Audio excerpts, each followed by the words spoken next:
అవినాష్, చెప్పుమా.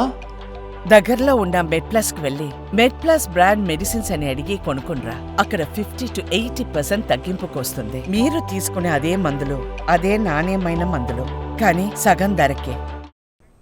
గత ప్రభుత్వం ఉపాధ్యాయులను హింసించిందని విమర్శించారు మంత్రి నారా లోకేష్.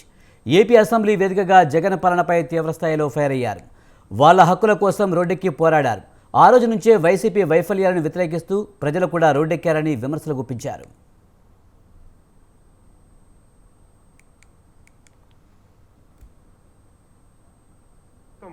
ఉపాధ్యాయులను ఎట్లా హెరాస్ చేశారో మనందరం చూసాం అధ్యక్ష.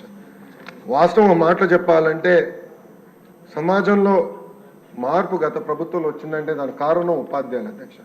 ఆ రోజు పెద్ద ఎత్తున రోడ్డెక్కి ధర్నా చేసి వాళ్ళ హక్కుల కోసం పోరాడారు. ఆ రోజు నుంచి ప్రజలు అందరు కూడా రోడ్డెక్కడం మొదలుపెట్టారు అధ్యక్ష. సో ఉపాధ్యాయుల్ని కూడా రాబోయే రోజుల్లో ఈ ఆంధ్రప్రదేశ్ మోడల్ ఆఫ్ ఎడ్యుకేషన్లో భాగస్వామ్యం చేయాల్సిన అవసరం ఉంది అధ్యక్ష. గత ప్రభుత్వంలో అధ్యక్ష సుమారుగా 6 లక్షల మంది విద్యార్థులు ప్రభుత్వ పాఠశాలలో తగ్గిపోయారు అధ్యక్ష. ఇది ఆందోళనకరమైన పరిస్థితి. సో దీన్ని కూడా నేను కొన్ని టార్గెట్స్ పెట్టుకున్నాము. ముందల విద్య నాణ్యత పెంచాల్సిన అవసరం ఉంది. జియో 117కి ఆల్టర్నేటివ్ తీసుకురాల లక్ష్యంతో ఆల్రెడీ మేము పనిచేస్తున్నాం. ఇప్పటికీ సంఘాలతో అనేక మార్లు మీటింగ్లు కూడా కమిషనర్ గారి నాయకత్వంలో పెడతాం కూడా జరిగింది అధ్యక్ష. గత ప్రభుత్వం లాగా ఉపాధ్యాయుల కోసం తలుపులు మేము మూసేలేదు అధ్యక్ష. ప్రతి వారం ఫ్రైడే 11 నుంచి 2 వరకు మా తలుపులు ఉపాధ్యాయుల కోసం తెరుస్తున్నాయి. వాళ్ళ సమస్యలు మేము తెలుసుకుంటున్నాం.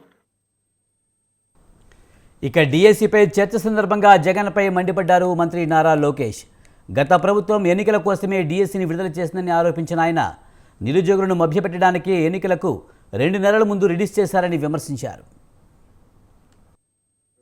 అధ్యక్ష 1994లో సంస్కరణలు తీసుకొచ్చిన తర్వాత అది సెంట్రల్గా జరుగుతుంది మొదలైంది అధ్యక్ష. 1994 నుంచి ఇప్పటి వరకు మనం ఒక్కసారి కానీ చూస్తే 15 డిఎస్సీలు అధ్యక్ష తెలుగుదేశం పార్టీ హయాంలోనే నిర్వహించడం జరిగింది అధ్యక్ష.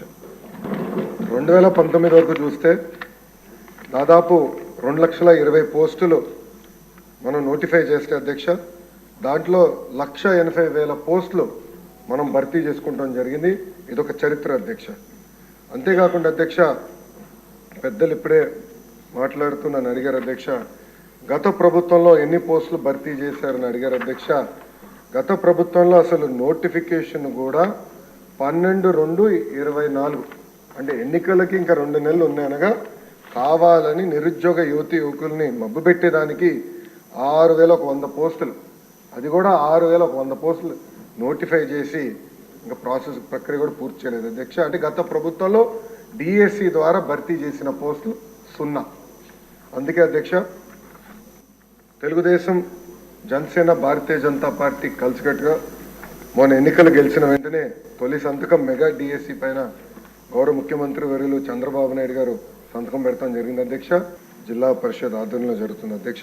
1994లో సంస్కరణలు తీసుకొచ్చిన తర్వాత అది సెంట్రల్గా జరుగుతుంది మొదలైంది అధ్యక్ష. 1994 నుంచి ఇప్పటి వరకు మనం ఒక్కసారి కానీ చూస్తే